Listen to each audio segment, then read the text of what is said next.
History of RSS. नमस्कार दोस्तों, आज हम बात कर रहे हैं दुनिया के सबसे बड़े नॉन गवर्नमेंट ऑर्गेनाइजेशन की।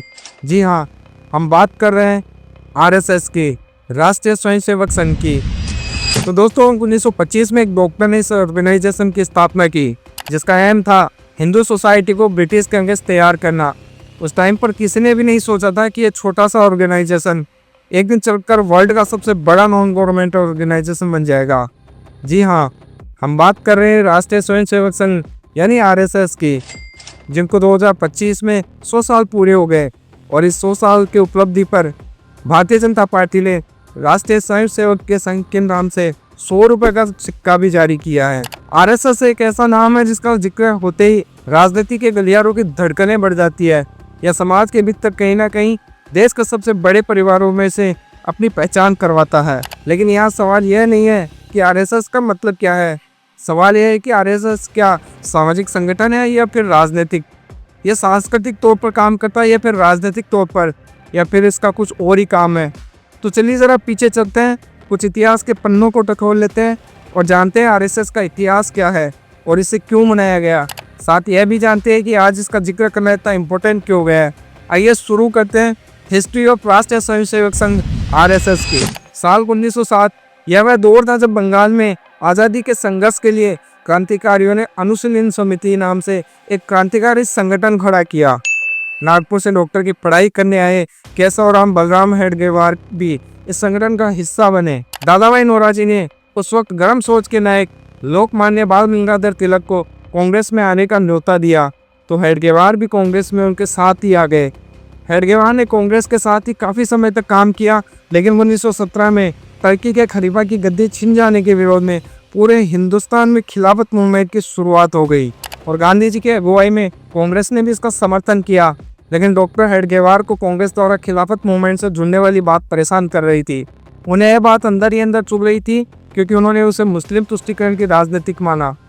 हालांकि नाराजगी के बाद भी डॉक्टर हेडगेवार कांग्रेस का हिस्सा बने रहे, बल्कि 1922 में नागपुर कांग्रेस अधिवेशन और 1925 के कोलकाता अधिवेशन में भी डॉक्टर हेडगेवार मौजूद थे। लेकिन इस घटना के बाद डॉक्टर हेडगेवार के दिमाग में कुछ और ही चल रहा था। उन्होंने मन बना लिया था कि वे एक ऐसे संस्था को फॉर्म करेंगे जो हिंदुओं के हितों को लेकर चले और आगे बढ़े। उन्होंने इसकी शुरुआत अपने घर से ही की। कहा जाता है कि शुरुआत में डॉक्टर हेडगेवार को सुनने के लिए सिर्फ 12 लोग ही पहुँचे, लेकिन 12 से 1200 बनने में वक्त नहीं लगा। धीरे धीरे समय बदलता गया और एक समय ऐसा भी आया जब हजारों की संख्या में लोग डॉक्टर हेडगेवार के विचारों से प्रभावित होने लगे थे। और इसी के साथ अब संघ की स्थापना का रास्ता साफ नजर आ रहा था। डॉक्टर हेडगेवार के लिए यह काम इतना आसान नहीं था। इस रास्ते पर कई सारी प्रॉब्लम्स पैर पसारे खड़ी थी। कहा जाता है कि डॉक्टर हेडगेवार जी ने खुद साका लगाना शुरू किया। साका में योग, सूर्य नमस्कार, लाठी ट्रेनिंग के साथ साथ इंटेलेक्चुअल डिस्कशन को भी शामिल किया। धीरे धीरे लोग डॉक्टर हेडगेवार की बातों से प्रभावित होने लगे और उनके इस अभियान में जुड़ने लगे। कुछ ही समय में शाखा में आने वालों की संख्या कई गुना बढ़ गई। अब समय आ गया था जब हेडगेवार ने संघ को ऑफिशियल रूप देने का सोचा। डॉक्टर हेडगेवार ने साल 1925 में नागपुर में विजयदशमी के दिन आरएसएस की बुनियाद रखी। धीरे धीरे महाराष्ट्र के कई इलाकों जैसे नासिक, पुणे, अमरावती, यवतमाल में संघ ने अपने पैर जमाने शुरू कर दिए और महाराष्ट्र के साथ साथ मध्य भारत में भी शाखा का विस्तार होना शुरू हो गया। लोगों को शाखा से जुड़ना किसी बदलाव से कम नहीं था। यह एक ऐसा बदलाव था जिसको बनाया तो सामाजिक काम करने के लिए था, लेकिन आगे चलकर यह राजनीति का वह गोल चक्कर बना जिसके चारों तरफ ही राजनीति का ताना बाना बुना जाना लगा था। संघ में लोगों की संख्या लगातार बढ़ रही थी, लेकिन महाराष्ट्र के बाहर अभी भी संघ को कोई खास असर नहीं पड़ रहा था। संघ के विस्तार के लिए तैयार था और महाराष्ट्र के बाहर पैर पसारने का मौका तब मिला जब डॉक्टर हेडगेवार ने 1930 के आसपास बनारस हिंदू यूनिवर्सिटी जाने का मौका मिला। डॉक्टर हेडगेवार बीएचयू आए और पंडित मदन मोहन मालवीय से बात की। पंडित मदन मोहन मालवीय ने बीएचयू परिसर में संघ का ऑफिस खोलने के लिए परमिशन दे दी। बीएचयू में डॉक्टर हेडगेवार की मुलाकात एमएसएससी की पढ़ाई कर रहे माधवराज सदाशिवराव गोलवालकर से हुई। गोलवालकर बीएचयू में पढ़ाते भी थे, इसलिए उन्हें गुरुजी कहा करते थे। गोलवालकर डॉक्टर हेडगेवार के माध्यम से ही संघ में एक्टिव हुए और उसके मेंबर बने। लेकिन 1940 में डॉक्टर हेडगेवार की मृत्यु हो जाती है और सर्वसम्मति से आरएसएस की कमान गोलवालकर को सौंप दी जाती है। गोलवालकर की लीडरशिप में आरएसएस के विचार दिल्ली, कोलकाता, चेन्नई और लाहौर के साथ साथ पूरे देश में फैलना शुरू होते हैं। आइए अब जानते हैं कि आरएसएस कैसे काम करता है और इसकी शाखाएं कहाँ कहाँ फैली हुई है। ऑर्गेनाइजेशन का सेटअप ऑफ आरएसएस की कंस्ट्रक्टिव अरेंजमेंट की बात करें तो आरएसएस 11 पार्ट में बटा हुआ है। हब यानी केंद्र, रीजन यानी क्षेत्र, प्रोविंस यानी प्रांत, डिपार्टमेंट यानी विभाग, डिस्ट्रिक्ट यानी जिला, तालुक यानी टाउन, ब्लॉक यानी खंड, सर्कल यानी मंडल, ग्राम यानी ब्रांच यानी शाखा। वहीं अगर आरएसएस के ब्रांच यानी शाखा की बात करें तो यह 5 तरह की है। पहला प्रभात ब्रांच, जिसमें मॉर्निंग में सभी की मीटिंग होती है। दूसरा है इवनिंग ब्रांच। तीसरा ब्रांच है नाइट ब्रांच। फिर आता है मिलन यानी वीक में 1-2 बार होने वाली मीटिंग। और आखिर में आता है संघ मंडली मंथ में होने वाली मीटिंग को कहा जाता है। आपको यह जानकर हैरानी होगी कि संघ में करीब 1 करोड़ से ज़्यादा ट्रेड मेंबर्स हैं। संघ परिवार के अंदर 80 से ज़्यादा छोटे बड़े संगठन आते हैं। अकेले उत्तर प्रदेश में आरएसएस के 8,000 से ज़्यादा ब्रांच हैं। केरला जैसे स्टेट में जहाँ हिंदू पॉपुलेशन कम है, वहाँ भी आरएसएस के करीब 5,000 ब्रांच है। यह तो बात हुई देश के अंदर की। वहीं दुनिया के 40 ज़्यादा सबसे कंट्रीज में आरएसएस के 57,000 ब्रांचेज हैं। इसके साथ ही इन सभी ब्रांचेस में डेली 50 लाख से ज़्यादा मेंबर्स आते हैं। देश की हर तहसील और 60,000 गाँव में हर रोज संघ की ब्रांचेस लगती है। आप सोच रहे होंगे कि ब्रांचेस क्या हैं, तो बता दें कि ये ब्रांचेस शाखा सुबह शाम होने वाली मीटिंग को कहा जाता है, जो कि किसी भी खुले ग्राउंड में 1 घंटे लगती है। इन्हीं ब्रांचेस को आरएसएस की बुनियाद माना जाता है और इसी वजह से इनका बड़ा आरएसएस संगठन चल रहा है। यहाँ रोज सुबह शाम शाखा का आयोजन होता है, जहाँ सारे वॉलंटियर्स एक दूसरे से मिलते हैं। इस दौरान सभी प्रेयर करते हैं, योग और गेम्स खेलते हैं। साथ ही लोग प्रेयर और कल्चर एक्टिविटीज पर चर्चा भी करते हैं। इसके साथ ही सर संचालक को चुना जाता है और हर सर संचालक अपने नेक्स्ट सर संचालक को अनाउंस करता है।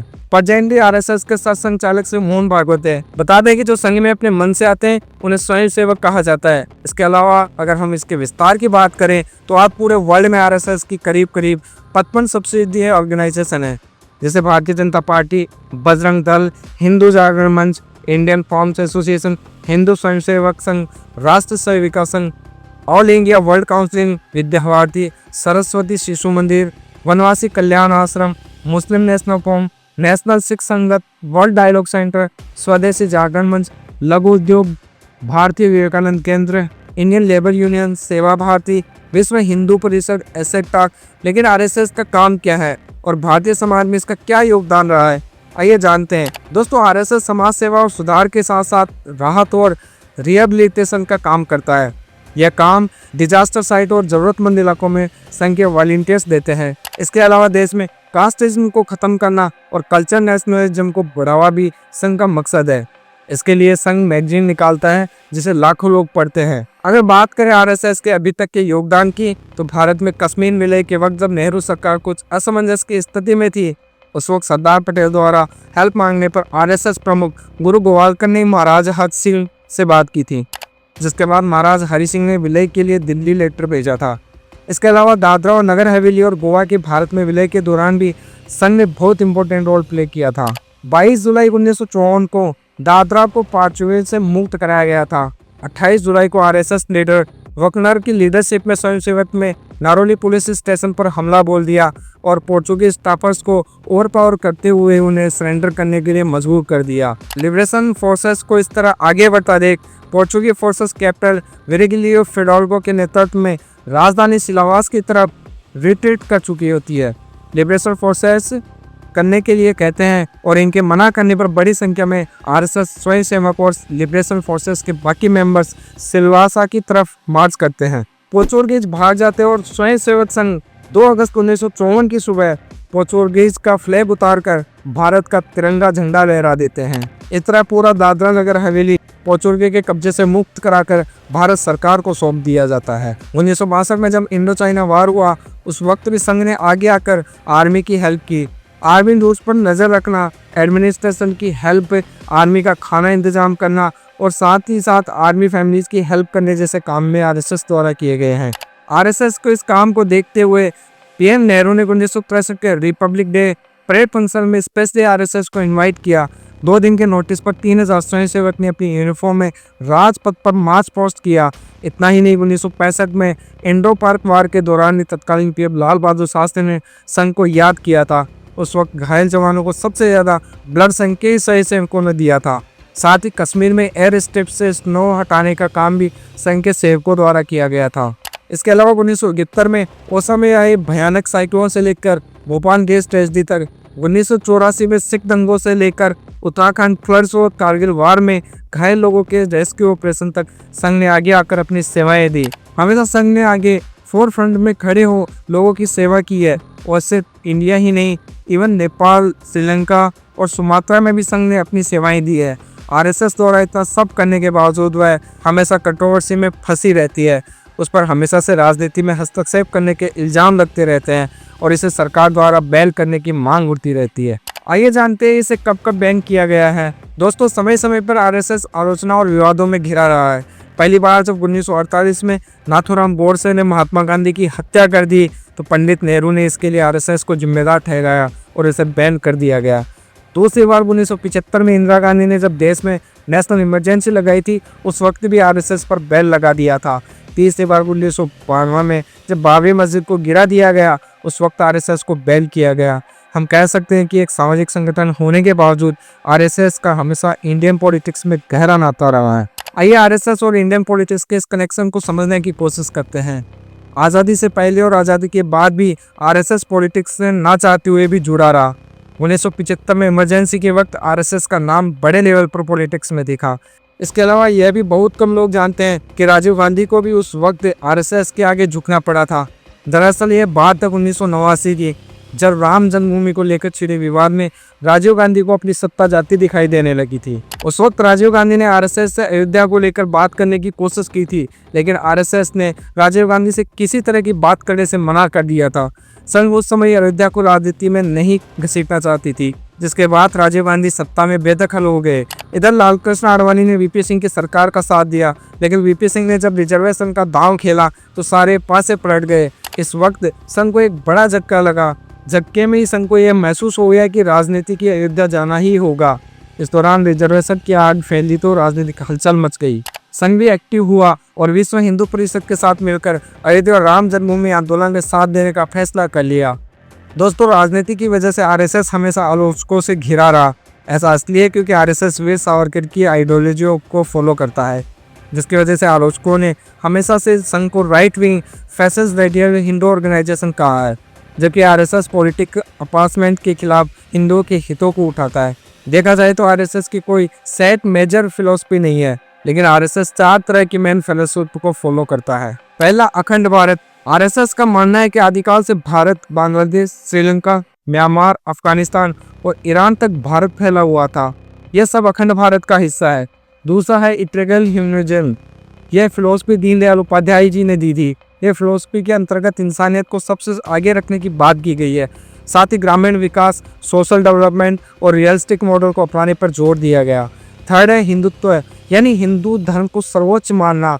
आरएसएस का मानना है कि भारत में निवास करने वाले सभी लोगों को कहीं ना कहीं हिंदू धर्म को ही फॉलोअर्स है। संघ तिरंगे की जगह भगवा ध्वज को अपने कार्यक्रम में यूज करता है। इसी वजह से उसके ऑफिस पर तिरंगा नहीं फहराया जाता।